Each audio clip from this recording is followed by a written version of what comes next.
The hospitality industry is booming. There has not been a better time to prepare yourself for a major role in this exciting industry. Hotels are developed every year and there are now an amazing variety of employment opportunities.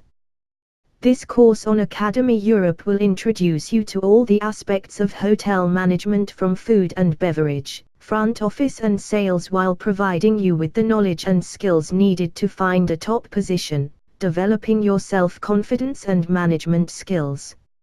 If you enjoy working with people in a very busy environment, then hotel work may offer the opportunities you have been looking for. Contents: front office operations, facilities and services, the functions of the front office, sales and selling, reservations.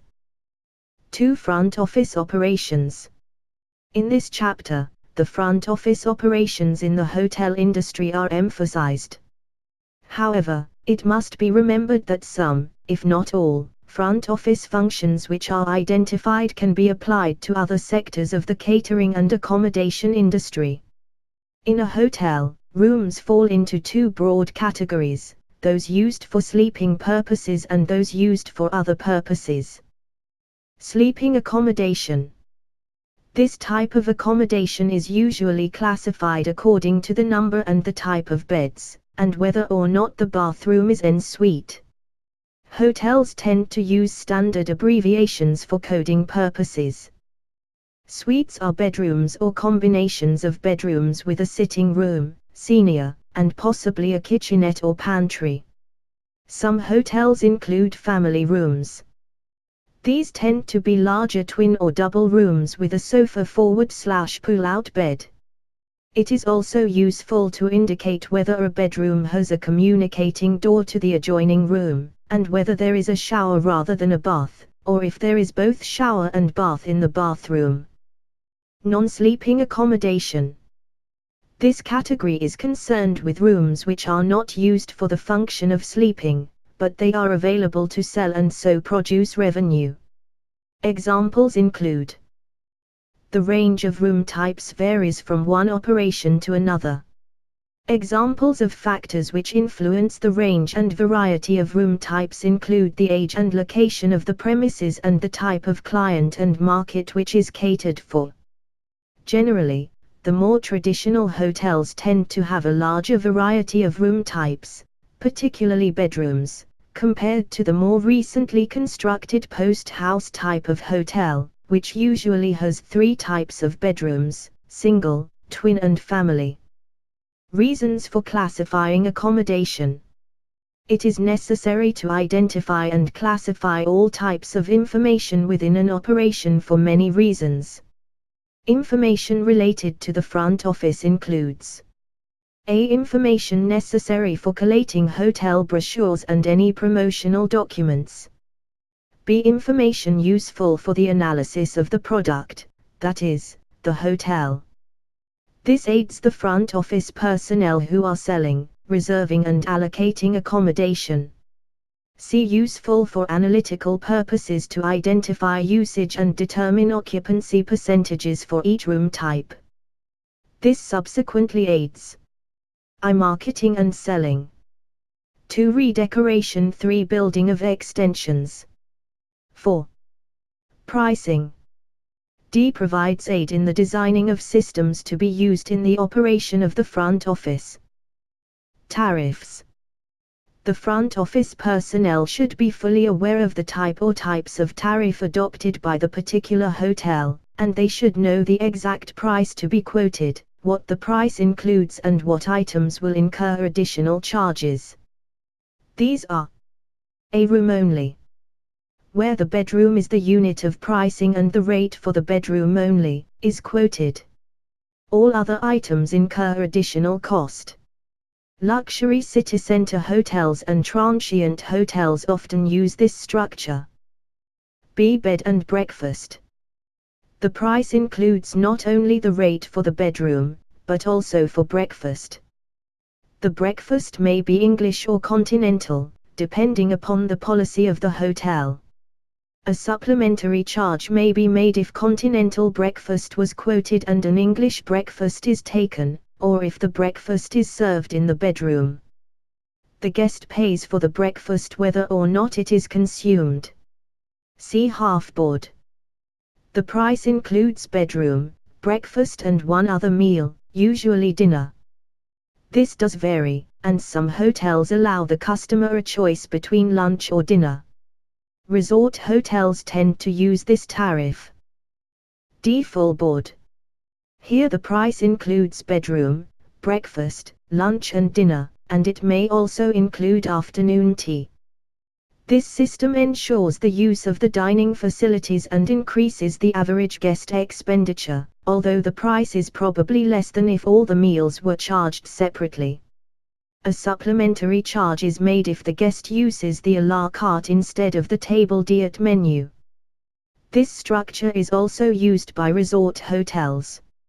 Inclusive terms. This is really an extension of the full board structure, but it also allows the guest unlimited use of all the sporting and entertainment facilities. This tariff is also used by resort hotels to develop packages which can be used to attract customers. Also, it facilitates the accounting. The actual price which is quoted will be influenced by many factors, which include supply and demand. 2. What the customer can afford and is prepared to pay. 3. What the hotel must charge in order to make a profit, or to break even. 4. What competitors are charging. Accommodation is capable of great price variation, which can be influenced by the following factors. 1. Room type. Whether or not it is a single, twin room, etc., will affect the charge, and the greater the number of room types within an establishment, the greater the number of different room charges. 2. The convenience of the room. This includes such factors as location, the view and the facilities within the room. All these factors affect the price which is charged. 3. The number of people within the room. The price may vary according to whether a twin room is sold as a single, whether an extra bed is put into the room, or whether children are sharing the room with their parents. This may be allowed at reduced rates. Many hotels accommodate children, under a certain age, free of charge. 4. The market segment, type of client. A businessman, for instance, who does not pay his own account, may not be so sensitive to the price which is charged. High prices may attract a certain segment of the population, who prefer to use the most expensive hotel. A business executive may be willing to pay a little extra for first-class services and pampering, for example, a bowl of fruit, toweling bathrobe, disposable slippers. For regular customers and resident guests. For celebrities. For guests buying other accommodation and facilities, for example, dinner dance, wedding guests. There may be discounts for bulk reservations, for instance, conferences and tours. Complimentary accommodation may be allocated for many reasons, for example, for promotional purposes to encourage future business, as prizes for a competition, to visiting personnel from other hotels in the chain or from head office. Fluctuation in pricing may occur for the following reasons. At certain times of the year, supply and demand change. Lower prices are charged in the off-season to encourage occupancy, and higher prices are charged in the high season because the demand is high. Pricing may change at certain times of the week or year to promote sales and to encourage occupancy. This often relates to special package deals such as mini weekends and bargain breaks. For special events and functions, such as special Christmas and New Year events, specialty weekends. When trying to undercut competitors. For selling accommodation, particularly bedrooms, after a certain time in the evening. This may apply in transient and commercial hotels, particularly with chance custom. Pricing is an extremely complex subject, and whether the policy is to have separate charges for each room type depending upon the class of business or the time of year, or to have a set standard rate without any fluctuations, it is important that the front office personnel know exactly what the prices are. The guest too must understand the tariff and the price charged. Difficulties may be encountered with the guest who tries to compare prices, particularly in a hotel where there are many variations. Facilities and services. The facilities and services which are offered by a hotel will vary from one operation to another. The factors which could influence the provision of these services and facilities include: A. The type of hotel. B. The type of client. C. The basic needs of the particular client. D. The expectations of the client. E. The satisfaction of the client. F. How much the client is willing to pay. G. The standard of the hotel. H. The location of the premises. 1. The size and physical layout of the premises. J. The cost-effectiveness of the service or facility. The majority of the facilities and services which are provided will tend to be revenue-producing, and as such they could be classed as sales outlets. Many of these sales outlets may only be patronized by the client because he is already a paying guest at the hotel. It must also be remembered that if these services and facilities were not advertised, promoted or sold to the client, they may, in fact, go unused, and the client may use similar services and facilities elsewhere. It is necessary to identify which services and facilities are revenue producing and to what extent. This is in order that: A. The type and volume of sales may be monitored. B. The performance of the sales outlets may be analyzed. C. Customer usage of the sales outlets and his satisfaction may be assessed. D. The sales outlet may be effectively controlled. E. The accounting system may be effectively devised and the customer correctly billed. F. A selling campaign may be launched if necessary. The functions of the front office. The front office can be described as the nerve center of the hotel, because it is through this office that potential guests make their enquiries, are offered accommodation, are registered, are allocated a room, are monitored with regard to expenditure, are billed, etc. The front office has a very large public relations role to play, and that contact with the potential and actual guest is very important, particularly as impressions are made very quickly and impressions are long-lasting. Because most of the contact the guest has with the hotel in the early stages is through the front office, the guest identifies this office as representative of the hotel. The individual functions of the front office, which vary slightly from one operation to another, are listed below and will be discussed later in the lesson, in detail. I. Sales and selling. 2. Advance reservations. 3. Reception. 4. Accounting and checkout. V. Information services.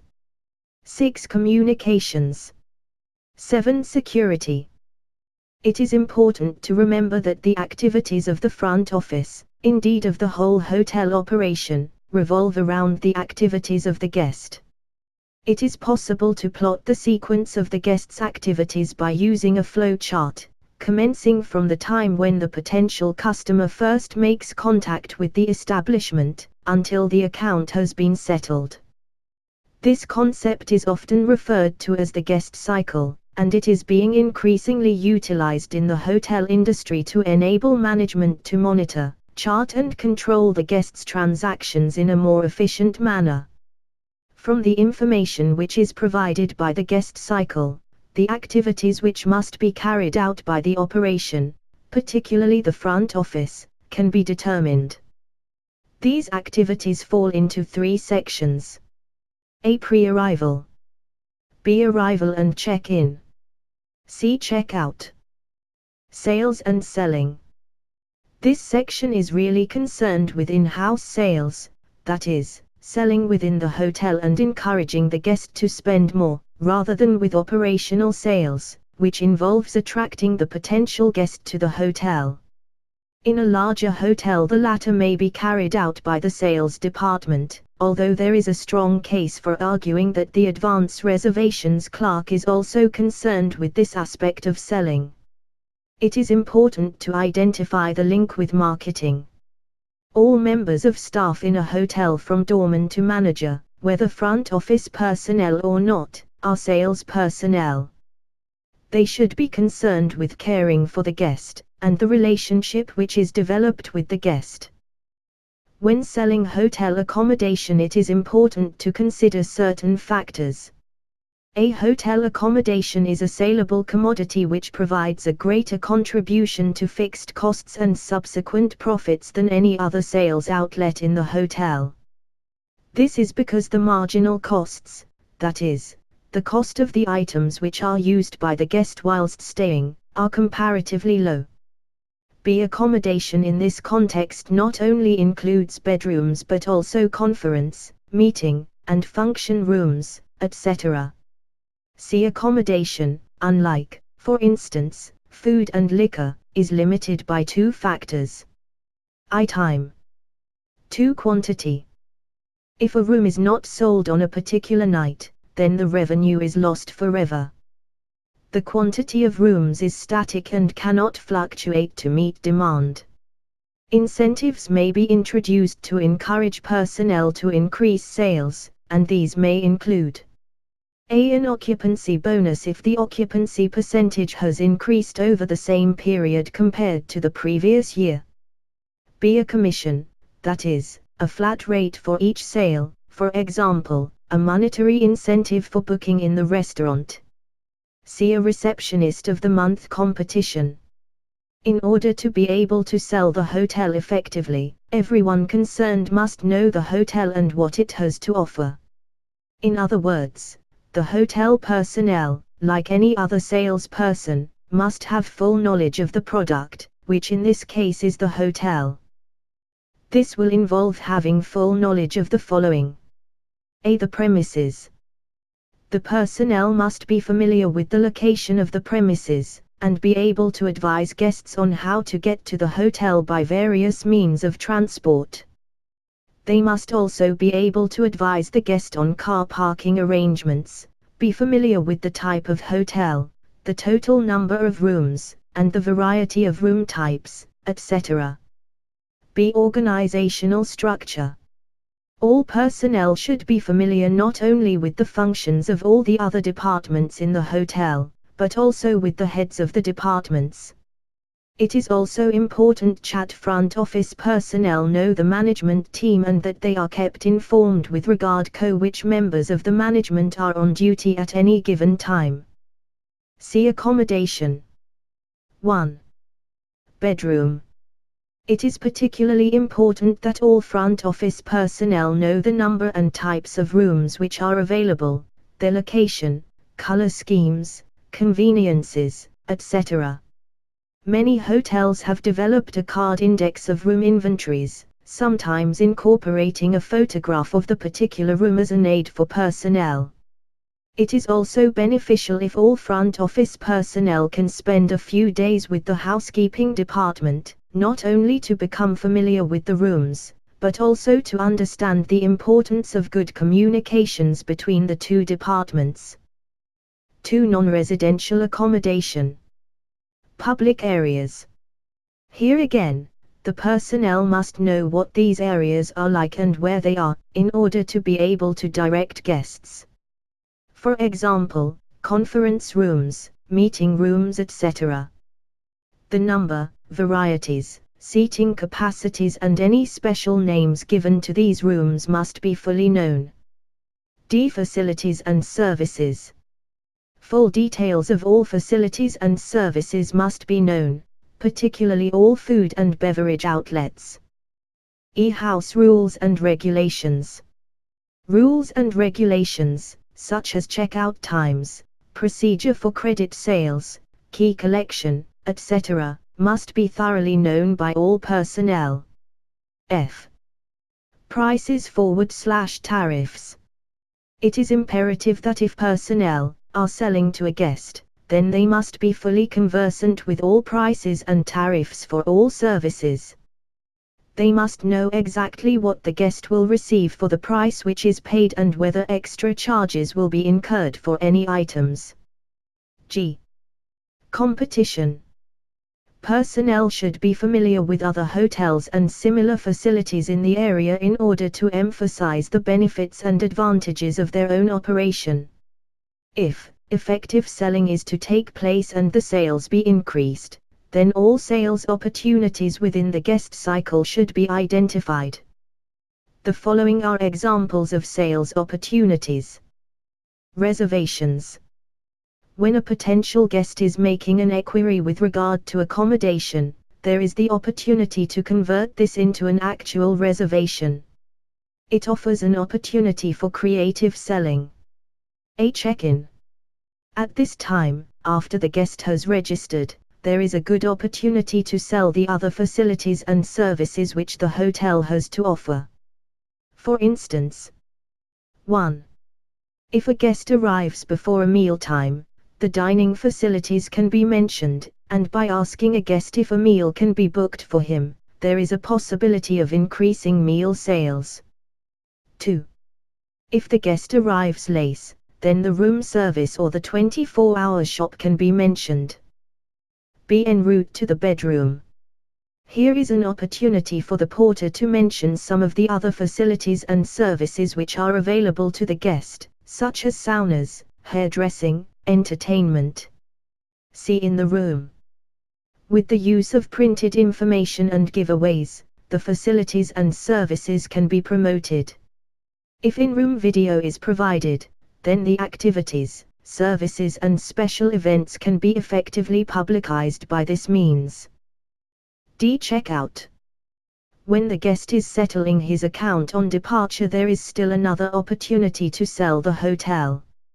For instance, the guest can be encouraged co-return by issuing prepaid reservation postcards, a hotline telephone number or even an incentive such as a discount voucher. If the hotel is part of a chain or a syndicate, then other hotels may be promoted. These are just a few examples of the sales opportunities which may occur. They should not be overlooked, particularly if sales are down and need to be increased. These opportunities must be pointed out to the appropriate personnel and incorporated into the standard procedure for that section of the guest cycle.